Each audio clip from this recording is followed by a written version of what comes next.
രാമായ രാമഭദ്രായ രാമചന്ദ്രായ വേധസേ രഘുനാഥായ നാഥായ സീതായ പതയേ നമഃ.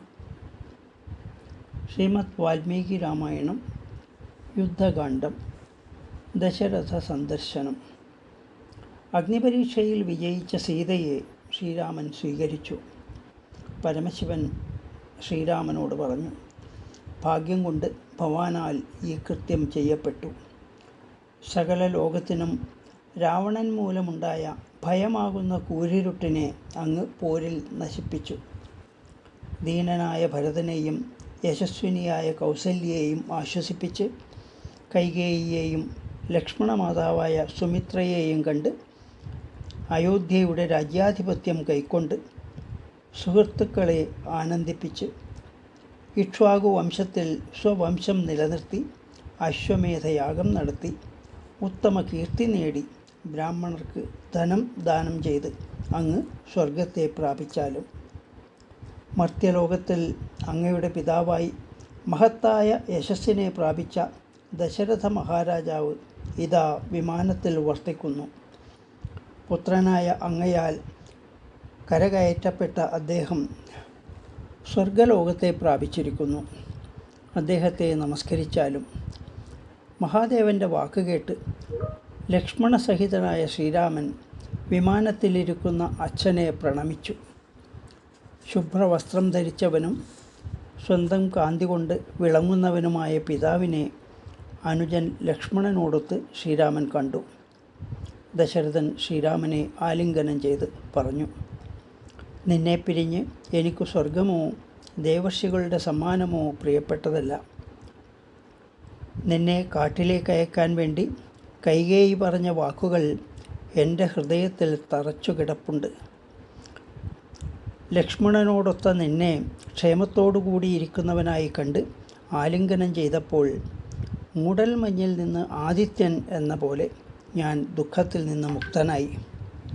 സ്വപുത്രനും മഹാത്മാവുമായ നിന്നാൽ മകനെ അഷ്ടാവക്രനാൽ ധർമാത്മാവായ കഹോജ ബ്രാഹ്മണനെപ്പോലെ ഞാൻ സദ്ഗതി പ്രാപിക്കപ്പെട്ടു. രാവണവധാർത്ഥം ദേവശ്രേഷ്ഠന്മാരാൽ മറക്കപ്പെട്ട പുരുഷോത്തമനാണ് നീ എന്ന് ഇപ്പോൾ ഞാൻ അറിയുന്നു. വനത്തിൽ നിന്ന് മടങ്ങി അരമനയിലെത്തുന്ന നിന്നെ കാണുന്ന കൗസല്യ കൃതാർത്ഥ തന്നെ. പുരത്തിൽ തിരിച്ചെത്തി രാജാവായി അഭിഷിക്തനായ നിന്നെ കാണുന്ന മനുഷ്യർ കൃതാർത്ഥർ തന്നെ. ഭക്തനും ബലവാനും ശുദ്ധനും ധർമ്മചാരിയുമായ ഭരതനോട് നീ ഒത്തുചേരുന്നത് കാണാൻ ഞാൻ ആഗ്രഹിക്കുന്നു. സീതയോടും ലക്ഷ്മണനോടും കൂടെ നീ വനത്തിൽ 14 വത്സരം കഴിച്ചുകൂട്ടി. നീ പ്രതിജ്ഞ നിറവേറ്റി. രാവണനെ കൊന്ന് ദേവന്മാരെയും പ്രീതരാക്കി. ശ്ലാഘ്യമായ കർമ്മം ചെയ്ത് നീ യശസ് നേടി. അനുജന്മാരോടുകൂടി രാജ്യം ഭരിച്ചുകൊണ്ട് ദീർഘായുസ്സായി വാഴുക.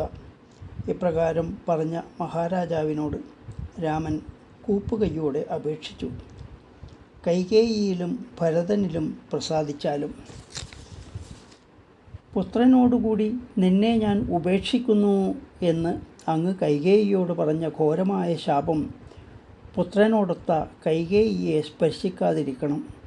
മഹാരാജാവ് പറഞ്ഞു, അപ്രകാരമാകട്ടെ.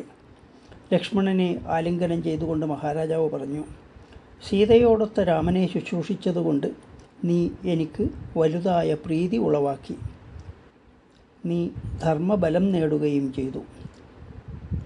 രാമൻ്റെ പ്രസാദം കൊണ്ട് നിനക്ക് ധർമ്മഫലവും ലോകത്തിൽ യശസ്സും മഹിമയും സ്വർഗവും പ്രാപിക്കും. രാമനെ ശുശ്രൂഷിക്കുക, നിനക്ക് സർവമംഗളവും ഭവിക്കും.